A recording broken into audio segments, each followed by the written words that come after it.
Yes, people, what's going on? Welcome back to AdamMcKola TV. Manchester United have been battered by Brentford, 4-0 at the Brentford Community Stadium. Oh, man, 2 games into the season, and I'm not going to lie, we need to be exiting without saving and restarting the game and all that, because this is not how you want to be starting a season. We are bottom of the league at the moment, -5 goal difference, and I know it's only 2 games into the season, but this is Manchester United we're talking about. And that performance today was reminiscent of the latter stages of David Moyes, the latter stages of Jose Mourinho, Van Gaal, Ole Gunnar Solskjaer. You know those performances where you knew the manager was on his way out? And that's not me suggesting Erik Ten Hag needs to get sacked or anything like that.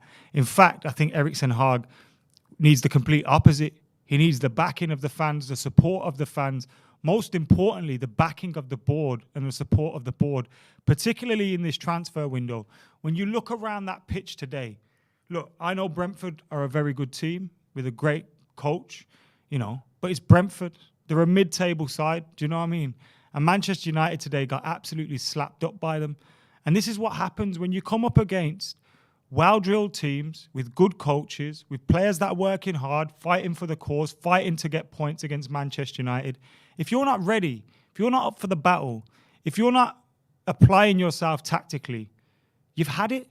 And when your goalkeeper is chucking one in the net like Massimo Taibi after a couple of minutes, you're off to a dreadful start. And this Manchester United team's far too emotional, whether it's positively or negatively. When things are going bad, we all feel sorry for ourselves. Our heads are down. It's all the end of the world. And when we win a game, 21 is coming and everyone's buzzing and everyone's happy. And it's just, there's no in between. We take defeat really badly. We can't bounce back from defeat. And when we don't know how to handle winning, in fact, we hardly ever win. That's 7-8 consecutive away defeats now. And that was after a Premier League record-breaking run on the road for Manchester United under Ole Gunnar Solskjaer. We are crumbling, and it's criminal of the board to have given this manager the job, brought him into the club, and not have got him the players that he wants, not have got this team looking like a team that he wants. Now, we know it's not going to happen in one transfer window. We know that. We're going to have to take 2-3 transfer windows. We're going to have to give him a season or 2 to get his feet under the desk, to get this team playing really how he wants them to play, to get the players in that he wants.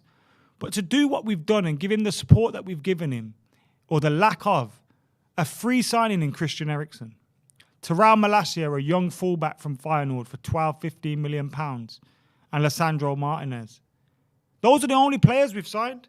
Key areas we needed to fill in central midfield hasn't been filled. We could have maybe signed 2 central midfielders. We haven't signed 1. Attackers. Who have we got coming off the bench? Anthony Elanga. I'm sorry, but he's not good enough. And even the players that are starting for us, Cristiano Ronaldo, does he even want to be here? And what impact is he having on the dressing room? I feel really sorry for Erik Ten Hag at the moment. He's dealing with a shit show. And you go from back to front, it doesn't look pretty. David De Gea today, abysmal. I've supported David De Gea a lot. I think he's done some great things for Manchester United. But his time is almost up. And if we're being honest, this is probably his last season as Manchester United's #1 goalkeeper. Do you know what I mean? That's if he sees this season out. At left back, Luke Shaw, why is he still here? And why is he still being given opportunities to let Manchester United down? Under Van Gaal, we thought he was going to be the guy. Now, he looked good under Van Gaal, had an injury, it set him back. But that was a long time ago. We need a footballer. Where is he? Where is he? Because he's not in there. And the worst thing for me is, it was so obvious, that Luke Shaw wasn't good enough and Tyrell Malacia should have been starting. But we've given Luke Shaw an opportunity. Malacia come on and he looked a breath of fresh air compared to Luke Shaw. I don't want to see Luke Shaw there again. At right back, Diogo Dalot. Now, Diogo Dalot might, he might have came with a lot of potential and stuff. He might have something going forward, but we've not seen it. Question marks over him, Wan-Bissaka, Luke Shaw. That's a lot of money. I think that's 100 million between those 3. So even though we've got, the Glazers sucking money out left, right and centre, we have spent some money on this squad. And that tells you the recruitment isn't good enough. We've been chopping and changing managers, all different managers that want all different styles of play, that play all different brands of football, bringing in all different kinds of players. And now you've got this squad, which is a mix match. It's just a mix of all these different managers' players that aren't good enough anyway. Harry Maguire, £80 million. He's our captain. If he's our captain, you already know where some of the problems are. We've got no leaders out there on the pitch. Leadership is zero. Cristiano Ronaldo, you'd expect him to be a leader. He doesn't even want to be here. Throwing his arms up in the air, moaning. For the first goal, which was a David De Gea error, granted, he gives the ball away so soft, looking for a foul. That's not a foul. Get up. Scrap. Walking off the pitch like he's the only one that cares about the result. Come on, man. This is one of the problems that Ten Hag has inherited. Having Cristiano Ronaldo there, a Cristiano Ronaldo that doesn't want to be there. We haven't got a board that are bold enough to go, Ronaldo, you don't want to be here. All right, cool. See you later. Because they're probably too worried about the commercial aspects of Cristiano Ronaldo. And even if we let the guy go who wants to go, yeah, let's say we let him go. Where's the replacement? Martial's injured. Who else is available up top? All this money we've spent recruiting players, look where it's got us. And that's the problem when you as owners, your first priority is commercial entities and making money, and you allow an accountant to run your club. That's negligence. That's incompetence. And I feel they've brought Ten Hag to this club under false pretenses, fraudulent pretenses. They brought him here probably going, oh yeah, we're going to do this, that and the other. We're going to back you. We're going to do that. And it's another manager that failed to protect and failed to back. Abysmal stuff from the Glazers. But today we can only talk about the players that were on the pitch. Fred, what are you doing? Couldn't pass wind. What's going on with Fred? Bruno in front of... Bruno, man. The geezer's moaning all the fucking time, shouting at a referee. I know the referees are shit, but Jesus Christ, every single time you're moaning at the referee. How about moan at yourself? How about take some responsibility? When Bruno Fernandes came in, he was a breath of fresh air. People were comparing him to all sorts of players, scoring goals, making goals for fun. And now he just looks like an angry old man. Like, I don't get what's happened to him. Frustrated all the time, pissed off, play football. Eriksen, the poor fella, has come here with heart issues. What are we going to do to him? We make him play number 6 today with his back to goal, giving him the ball every time, putting him under pressure. Absolute hospital passes to him. Now, Eriksen wasn't great, but Jesus Christ, give the boy a chance. Give him a chance. We didn't. Sancho, he needs to do more for Man United. But like I said a year and a half ago, Sancho is one of these players, an amazing talent. We're going to bring him to the club and destroy him, just like we've done to Marcus Rashford, just like we've done with other players. That's the culture of the club at the moment. We're just destroying all the talent that we've got. Some of the players aren't even good enough. And I just don't know. And then you got people like Cristiano Ronaldo, one of the greatest players ever, just hanging around like a bad smell. He clearly doesn't want to be there anymore. There's so many issues in this team. And that's before you even get to the fact that we need a winger, we need a striker, we need a holding midfielder or two, we need a right back. We haven't got any of these players. And then you look at the bench for depth. Who have we got there? The only attackers we had today, Elanga, Garnacho. Got injuries left, right and centre. Elanga's not good enough. We need to send him out on loan. Like... The problems are mounting up and there's no solutions. And yet the manager's kind of been told he's got to work with what he's got. I don't know. I feel sorry for him. But that performance today was abysmal. Abysmal performance from Manchester United. And you just look at it from back to front, not good enough. David De Gea has come out after and he's spoken in the press and he's taken a lot of the responsibility. And whilst David De Gea was at fault for the first goal and he's not filled any of us up with confidence, the rest of the players have to take the blame too. We didn't look like scoring a goal today. We didn't look like scoring a goal today at all. How much has Ronaldo been reintroduced? Look, I'm just spitballing, but I feel like Ronaldo's come back in like a spoiled little brat, doesn't want to be there, and that's probably just taking the attention off it. You know, in the dressing room, everyone's thinking, what's going on over there? It's made the manager's job even more difficult. If I'm United, I'm getting rid of Cristiano Ronaldo before the window closes, and I'm getting the players the manager wants. But we know that's not going to happen. Can we find a buyer for the people like Scott McTominay? No. Could we find a buyer for Luke Shaw if we wanted to? No. We're paying him about 180 grand a week. No, he's probably the best paid left back in the league. No other club's going to give that idiot that much money. So we can spunk it on Quality Street and run around doing fuck all for Man United all week.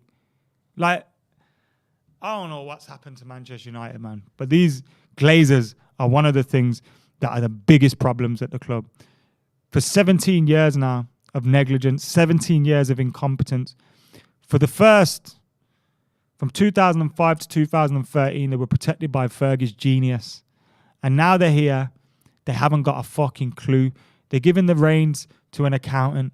Now they're giving the reins to Richard Arnold and John Murtaugh, who are running around Europe trying to entice Adrian Rabiot's mom.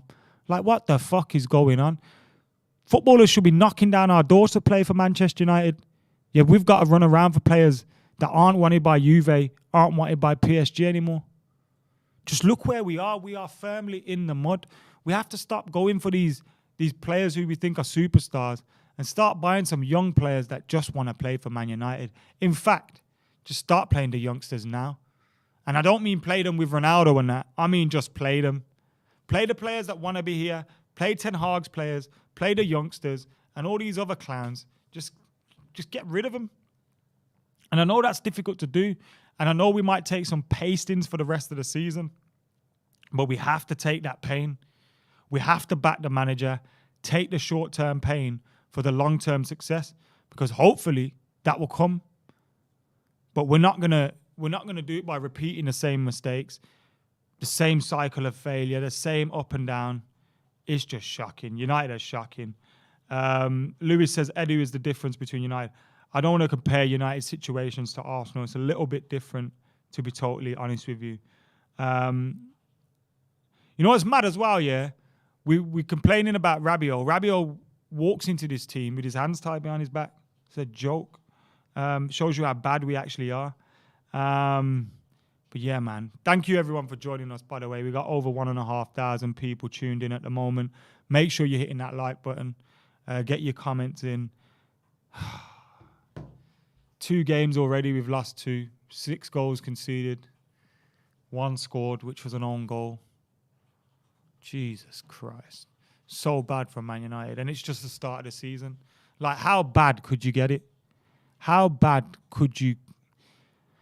And still, like, this morning we were kind of hearing news that Frankie de Jong wanted to join Man United. Imagine seeing that and still wanting to join Man United. You'd have to check his head in the medical. Has he got a fucking brain?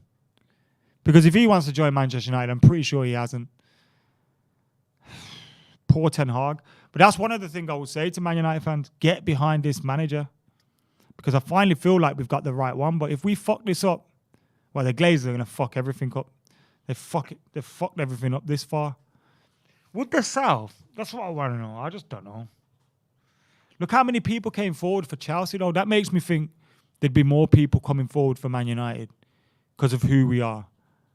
But then you got to hope it's someone that doesn't want to just do the same things here.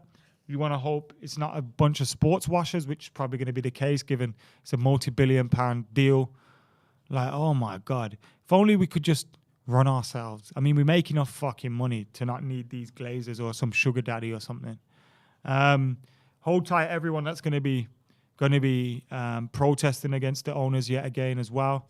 We've been protesting since 2005. We've been protesting when it was good.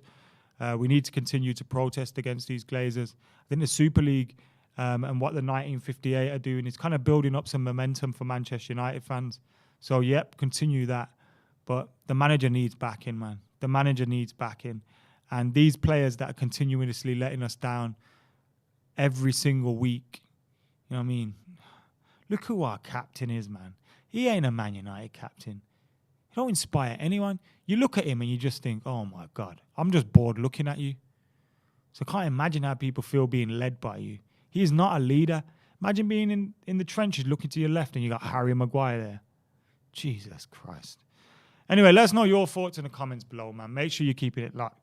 We will be back with more content. I'm off to Barcelona tomorrow, which I don't even want to go anymore. Chilling with Boovy and Rory and that. These dickheads talking about Manchester United all day. Can't be arsed with that. But anyway, thank you for tuning in, guys. I'm looking for any questions or anything. Jabak says, how does LFC do it? FSG are supposed to be as bad. They've got good recruitment, though.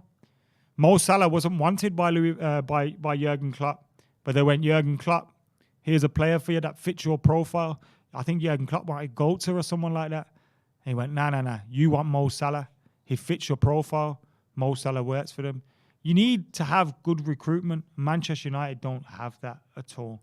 Anyway, like I said, get behind the manager, but these owners need to get fucked because it's been far too much of this. But it's unlikely they're going anywhere, unfortunately. So on that sad note, make sure you're keeping it like, comment, share, and subscribe. Until next time, I have been AdamMcKola. I'm out.